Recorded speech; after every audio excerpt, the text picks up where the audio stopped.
एक बार सरस्वती नदी के घाट पर ऋषि मुनि इकट्ठा होकर इस बात पर चर्चा कर रहे थे कि ब्रह्मा, विष्णु, महेश में सबसे श्रेष्ठ कौन है। परंतु इस चर्चा का कोई निष्कर्ष न निकलता देख उन्होंने तीनों देवों की परीक्षा लेने का सोचा।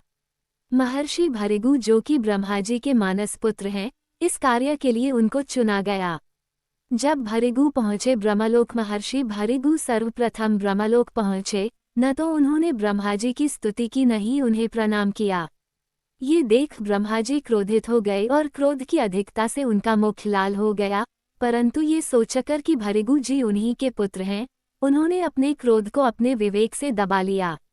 भृगु जी और महादेव का मिलनवा से महर्षि भृगु ने कैलाश की ओर प्रस्थान किया। देवाधिदेव महादेव भृगु को आता देख प्रसन्न होकर अपने आसन से खड़े हुए और उनको गले से लगाने के लिए भुजा फैला दी, किंतु भृगु तो उनकी परीक्षा लेने आए थे।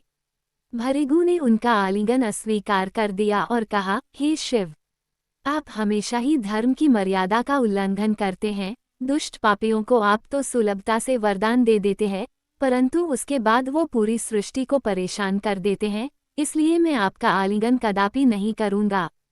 उनकी बात सुनकर भगवान शिव क्रोध से तिलमिला उठे। उन्होंने त्रिशूल उठाकर भृगु को मारना चाहा, किंतु सती बीच में आ गईं, जिससे उनका क्रोध शांत हो गया। भृगु ने किया श्रीहरि पर प्रहार।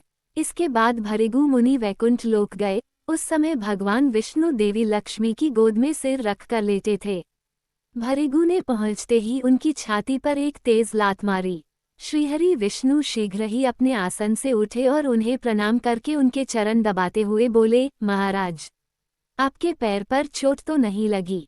कृपया इस सिंहासन पर बैठिए। ऋषिश्रेष्ठ, मुझे आपके यहाँ पधारने का पता नहीं था, इसी कारणवश मैं आपका स्वागत ना कर पाया। आपके चरणों का स्पर्श तीर्थों को पवित्र करने वाला है और आपके चरणों के स्पर्श से आज मैं धन्य हो गया।